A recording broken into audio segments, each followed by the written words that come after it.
Hi there, I'm going to show you how to launch the Photosynthesis Simulator Lab and how to get started by going through the first investigation in the Photosynthesis Simulator Lab. So the Photosynthesis Simulator Lab was assigned on Google Classroom. It's right here under Photosynthesis Simulation Lab. Okay, and what I want to do is I want to open a copy of that Google Doc and read the background. And as I'm reading the background, I'm going to go to the simulation. Okay, simulation looks like this, and it goes over some more backgrounds. Okay, and when you enter the model, it goes over photosynthesis in a little bit more detail, including, if you scroll down, more background, a little bit more specific. Okay, going back to the doc, you'll notice that there are several terms that you have to define. You'll find most of those, if not all of those, in the background information. And if you get stuck with some of those, feel free to drop me an email and ask. After the definitions are done, this table shows you the different controls on the simulator itself. And it says to familiarize yourself with the simulation by running it, so on. So after you define those terms, okay, pause the video and go through and play around with the simulator a little bit. Here's how you access it. At the simulation site, where it says simulation, you click on that. Here's what the simulation looks like. It's got kind of a picture of what's going on, okay, chloroplast in solution and a light by them, and all these different controls. And all these different controls can be changed, and when you change things, you can run it. And when you run it, you'll notice that it gives you some graphs. It gives you a graph of ATP produced, gives you a graph of glucose produced, gives you a graph of NADPH produced, and a graph of oxygen available. So those are all things that I'm going to need because I'm going to use the simulation to gather evidence. Once you've gotten to this point in the video, pause the video and play with the simulator a little bit. When you're done playing with it, reset it and start the video again. Now we're ready to look at how to do the actual lab itself. Okay? We're going to look at part one. I'm going to show you how to set this up. The question that we're studying in part one is how light intensity affects oxygen production. Which light intensity, that would be the distance from the light, allows the chloroplast to produce the most oxygen?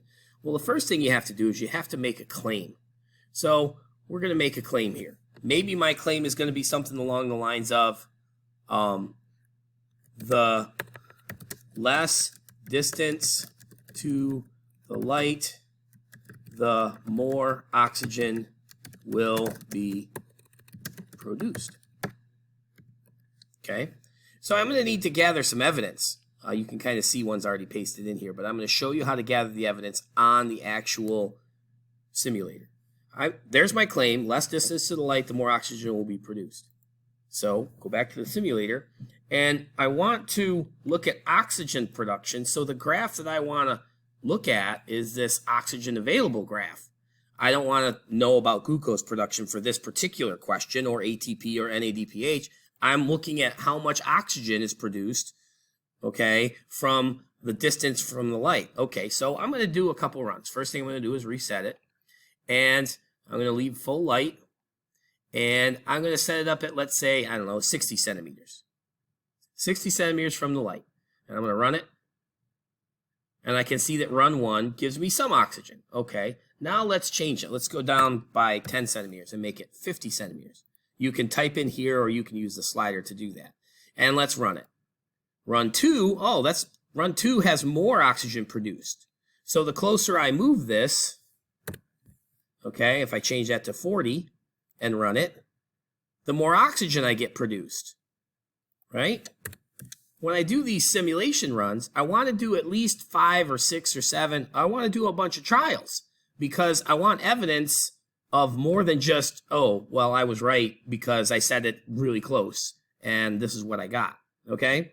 And when you're doing this, you want to keep track of what your runs variables were. So run 1 was 60 centimeters, run 2 was 50, run 3 was 40, run 4 was 30, okay, like that.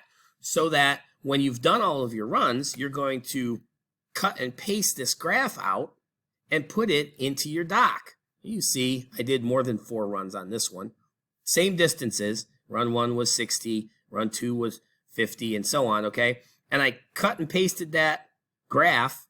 I screenshot that graph into there. Remember to do a screenshot, you hit Control, Shift, switch screens, and then you frame what you want in the screenshot.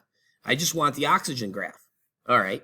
Well, so I've got my evidence. Now I pasted that evidence in, and now I have to do my reasoning, okay? Reasoning is going to be constructing a well-written paragraph.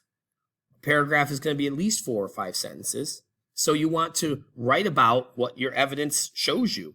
Well, my claim, the less distance to the light, the more oxygen we produce, was supported by the evidence. So I put that in.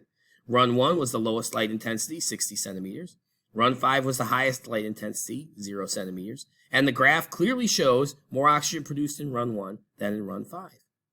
Okay? So you want to write a well-constructed paragraph to support your claim, describing your reasoning and your evidence. Okay? That's how you do that. So part 2 is about the type of light in photosynthesis. Part 3 is varying the temperature and glucose production. Part 4 is about carbon dioxide availability. So play around with the simulation. See, make a claim for each one, each question that you're trying to investigate, and run the simulator a few times, and then see what evidence you get. Put your evidence in there and do your reasoning. I hope this helps. If you have any questions, as always, contact me.